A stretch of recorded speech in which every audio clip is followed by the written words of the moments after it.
जब हम भगवत गीता सुनते हैं तो कृष्ण कहता है मैं क्या हूं। कृष्ण ये कह रहे हैं कि मैं क्या हूं, यही कहा ना। और जब भागवत पढ़ते हैं तो संत और भागवत कहता है कि कृष्ण वो कर सकता है जो संसार में कोई भी नहीं कर सकता।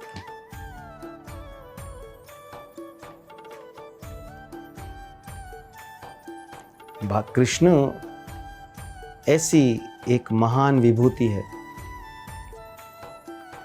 भागवत से जुड़े हैं, जो भागवत के साथ जुड़ गया वो कृष्ण की पूर्ण कृपा प्राप्त करता। कभी आप कभी भागवत में जाओ, इसमें प्रवेश करो, इसमें बैठो, सुनो, आपकी सारी दुविधाएं दूर हो जाएगी।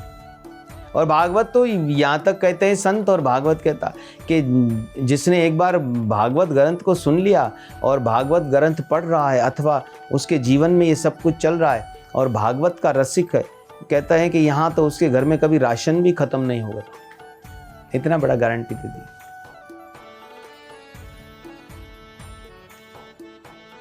भागवत सुनाया तो भक्ति के सारे दुख दूर हुए। दोनों बेटे जवान हो गए। अब बात रही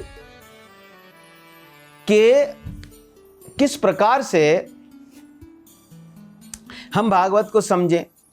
भागवत को समझने की जरूरत ही नहीं है, आप सुनते जाओगे ये समझ आता जाएगा। कभी कभी हमारे मोबाइल में जो वायरस आ जाते हैं तो हम उनके लिए एक एप्लीकेशन डाउनलोड करते हैं जिसको एंटीवायरस कहते हैं। तो वो डाउनलोड करने के बाद आपको उस पर कोई काम नहीं करना पड़ता कि अब ये डाउनलोड तो कर लिया, वायरस निकलेगा कैसे, नहीं, आप सिर्फ उसको डाउनलोड करोगे, वो खुद ही वायरस निकाल देगा। ऐसे भगवान कृष्ण की शरण में जाने के लिए आप भागवत सुनते रहो, आप स्वयं भगवान कृष्ण की शरण में पहुंच जाओगे, आपको पता ही नहीं चलेगा मैं कब पहुंच गया, कब हमारी दशा बदल गई। लोग भागवत को जल्दी से नहीं समझते। भागवत क्या ग्रंथ। राजेश नंद जी महाराज जो हैं वो एक बड़ी कथा सुंदर करे, वो मुझे उसकी स्मृति हुई कि एक पंडित कहीं काशी से आ रहे थे, सारा पाठ सीख कर आ रहे थे काशी से। तो जब काशी से आए, भागवत सीख कर सब सीख कर आए, तो अब कहीं जाएंगे तो सुनाएंगे किसी को। एक ट्रेन में बैठ गए। ट्रेन में बैठे तो कहीं रश बहुत ज्यादा था, तो महाराज की जेब कट गई। तो नीचे कुछ खाने के लिए उतरे। जब नीचे खाने के लिए उतरे तो उन्होंने देखा कि जेब में तो पैसे हैं नहीं, काट ली किसी ने जेब। तो जो फल दे रहा था उसने कहा आप महाराज हो, संत हो, आप ले जाओ। तो वो ले गई संत। अब बोले चले जाओ। महाराज ने कहा ठीक है। अब महाराज ने कहा ना टिकट है ना पैसे हैं, तो घर पहुंचे कैसे। तो उसी फल वाले से पूछ लिया कि यहाँ कोई ऐसा गांव है जहाँ मंदिर वंदिर करीब हो। संतों का तो यही काम हो, मंदिर पूछेंगे सीधा। उसने कहा है, आप सामने गांव में चले जाओ। वहां पर चले गए। अब महाराज ने सोचा कहीं कथा करेंगे तो कुछ दान दक्षिणा मिल जाएगी, तो फिर किराया हो जाएगा, तो फिर घर तक चल पड़ेंगे। सबसे पहले पहुंचे किसके घर पे? उस पंडित के घर पे, महाराज के घर पे। उस गांव का एक महाराज था, उसके घर पे जाकर पे घर पे गए तो पत्नी थी, महाराज थे नहीं। उस महाराज ने पूछा महाराज हैं कहीं? बोला वो तो बाहर गए हुए हैं। तो इसने कहा मैं बाहर ही बैठ जाता हूं। घर के अंदर न गए, बाहर एक तरफ बैठ गए। जब एक तरफ बैठ गए तो उन्होंने देखा वहां पर कि महाराज बहुत देर से, लेट से आए। उन्होंने देखा ये बाहर कौन बैठा, तो फिर वो मुंह छुपाकर अंदर चले गए। फिर अंदर जाके अपनी पत्नी से पूछा, बोला भाई ये तो सुबह से बैठा हुआ आपका इंतजार करके। महाराज ने बोला चलो अच्छा मिल लूं, पता नहीं क्या काम। महाराज आ गए। तो जो काशी से आए हुए थे उन्होंने कहा कि मैं इधर भागवत कथा करना चाहता हूं, भागवत पढ़ना चाहता हूं। उस महाराज ने कहा कौन, क्या भागवत क्या? हमारे लिए विडंबना की बात यह है कि हमारे महाराजों को भी पता नहीं है कि भागवत क्या है।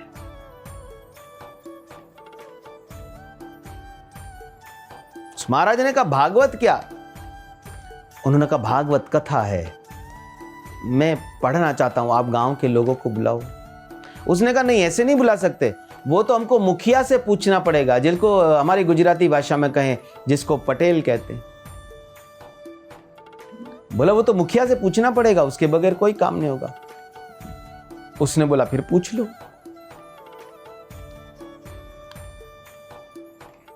चले गए पूछने के लिए जो वहां के महाराज थे। वो बोला महाराज कोई बाहर से कोई दूसरा एक महाराज आया है, वो कहता है मैं भागवत करना चाहता हूं यहां पर। और अफसोस की बात सुनो कि जो गांव के पटेल थे उनको भी पता नहीं है कि भागवत क्या है। उन्होंने कहा गुजराती भाषा में बोले भागवत एटले शू, क्या भागवत? पंडित बोले महाराज मुझे भी पता नहीं है, कह रहा है बस भागवत करना चाहता हूं। नहीं नहीं उसको भगा दो, हमारे यहां कोई भागवत वागवत नहीं होती, क्या है भागवत? अभी वो महाराज और वो पटेल जो बात कर रहे थे, जो मुखिया बात कर रहे थे, इतनी देर में दो बच्चे भाग कर आए और बच्चों ने कहा कि महाराज हमको भागवत देखनी है, हमको दिखाओ भागवत। पटेल के बच्चे थे, मुखिया के बच्चे थे, महाराज को मानना पड़ा। मुखिया ने बोला देखो अभी बच्चे जिद कर रहे हैं, जाओ अभी उसको लेके आओ सुबह में और भागवत दिखाओ, क्या है ऐसा? चले गए। ये घर पे आके महाराज को कहा महाराज सुबह चलना है, अपने तैयार रहना। बोला ठीक है। अब ये वहां पर चले गए जब भागवत करने के लिए, तो इनको एक आसन दिया गया, एक शिला थी पत्थर की बहुत बड़ी, उसके ऊपर उनको आसन दिया गया। महाराज ने भागवत महापुराण को खोल के रखा। अभी ग्रंथ तो किसी को पता ही नहीं था कि भागवत पढ़ी जाती है। जिसके महाराज को नहीं पता, जिसके मुखिया को नहीं पता, उसकी प्रजा का क्या हाल होगा? क्या करेगी प्रजा? अब जब उन्होंने देखा ये सारा कुछ, अब ग्रंथ खोल रखा है, सारे गांव के लोग जमा हैं, महाराज शिला पर बैठे थे। अभी जैसे ही पढ़ना शुरू होने वाले थे, सारे लोग सोच रहे थे अभी कुछ निकलेगा। भागवत पढ़ना शुरू किया, आरंभ किया। अभी उन्होंने पढ़ना आरंभ किया, लोग सोच रहे थे अभी इसमें से कुछ निकलेगा, अभी कुछ निकलेगा, अभी कुछ निकलेगा। वो तो पढ़े जा रहे थे। अच्छा, जिस शिला पे बैठे थे वो मुखिया के सोने की जगह थी। उस शिला के ऊपर उसने क्या किया कि वो महाराज की गोद में सर रख के लेट गया, और जैसे गोद में सर रख के लेखा तो महाराज ने कोनी मारी कि थोड़ा साइड में हो जाओ, महाराज भागवत चल रहा है, भागवत। मुखिया ने कहा हाँ। 2-3 दफा मारी तो वो मुखिया को गुस्सा आया। उसकी जगह थी, उसका शहर था, उसका गांव था। उसने महाराज को एक चांटा मारा जोर से मुंह पे। अच्छा, महाराज जरा तगड़ा था। महाराज ने क्या किया कि उसको पकड़ा और पहले गांव के अंदर चावल रखने के लिए बड़े बड़े खड्डे किए जाते थे ताकि चावल में कीड़ा ना लगे और उसको सेफ करके और ठीक जगह पे रख सके। तो जब वहां पर उसको गिराया, मुखिया को, पटेल को गिराया और उसके ऊपर एक चढ़ के महाराज बैठ गया, तो जो गांव के लोग थे, जैसे ही झगड़ा शुरू हुआ तो उन्होंने कहा अब भागवत खुली। भागवत अब शुरू हुई, क्योंकि किसी को पता ही नहीं था कि भागवत पढ़ी जाती है या झगड़ा होता है तो ये भागवत। उन्होंने कहा अब भागवत शुरू हुई। जो महाराज थे उसने देखा यहां तो सारे 2 नंबर है, महाराज से लेके पटेल और पटेल से लेके प्रजा। किसी को भी पता नहीं है कि भागवत क्या है। महाराज ने कहा इनके ऊपर शासन ही कर दो। उसने दे धनाधन दिए पटेल साहब को, 2-4 गांव के लोग सारे इकट्ठे किए। तो जो पटेल का परिवार था, मुखिया का परिवार, उन्होंने कहा महाराज हमारे हाथ के सामने देखें, कृपा करें, आप भागवत बंद कर दें बस। महाराज ने सोचा सारे जाहिल हैं, भागवत का पता ही नहीं है।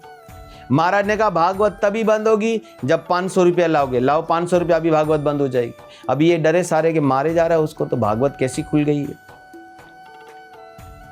तो पटेल का परिवार था, खाता पीता था, भाग के घर से लाए 500 रुपये दिए, बोला महाराज जी आपकी। महाराज ने फौरन पटेल को छोड़ के पैसा जेब में डाला, वहां से जाने लगे तो पीछे लोगों ने कहा, आपस में बात कर रहे थे, बोला शुक्र करो भागवत पटेल पे खुली, पैसे वाला था तो दे भी दिए, अगर हम में से किसी पे खुलती तो हम तो दे भी नहीं सकते थे उसको। ये हाल है हमारे यहां पर। पता ही नहीं है कि हमारे लिए कल्याणकारी है क्या। हमारे यहां एक बार भागवत सुनाने के लिए किसी ना किसी को मरना पड़ता है। एक आदमी मरेगा, जब जाके उसके घर 12 दिन कथा होगी, तब जाके भगवत गीता और भागवत का अध्ययन होगा। हमारे जीवन के अंदर नहीं है। यही तो ज्ञान और वैराग्य मर चुके, वही तो बेहोश हो गए। और नारद ने भागवत से ही उनको उठाया। सुनते रहे वो, सुनते सुनते सुनते सुनते भक्ति का कल्याण हुआ। तो जो भागवत भक्ति का भी दुख दूर कर सकता है, वो हमारा दुख अवश्य ही दूर करेगा। इसलिए आप लोग जब भी भक्ति की तरफ जाते हो, भक्ति से जुड़ते हो, ये भाव आपको आता है कि कहीं हम भगवान का भजन कर लें, कहीं कथा कीर्तन सुन लें। संत समागम हरि कथा तुलसी दुर्लभ दोए, ये 2 काम बहुत मुश्किल है, संतों का मिलना और हरि कथा का करना। ये 2 मुश्किल से मिलते हैं। संतों का दर्शन बड़ी मुश्किल से होता है। भागवत की कथा ही जब मिलती है जब कई जन्मों का पुण्य उदय होता है। और नारद ने भक्ति से कहा कि तुम चिंता मत करो, एक दिन मैं तुमको घर घर में लेकर जाऊंगा कलयुग में। तो देखिए भी घर घर में भक्ति आ गई। और ये सब कृपा किसकी हुई? ये सब कृपा हुई महाप्रभु की। सारी कृपा महाप्रभु की हुई। महाप्रभु ने हरे कृष्ण महामंत्र का प्रचार किया और भागवत को फैलाया। भागवत क्या है? भगवान कृष्ण की प्रेममयी भक्ति हमको प्रदान की। जो भागवत कह रहा है वो भक्ति हमको प्रदान की। संसार में सारा कृष्ण कृष्ण कृष्ण।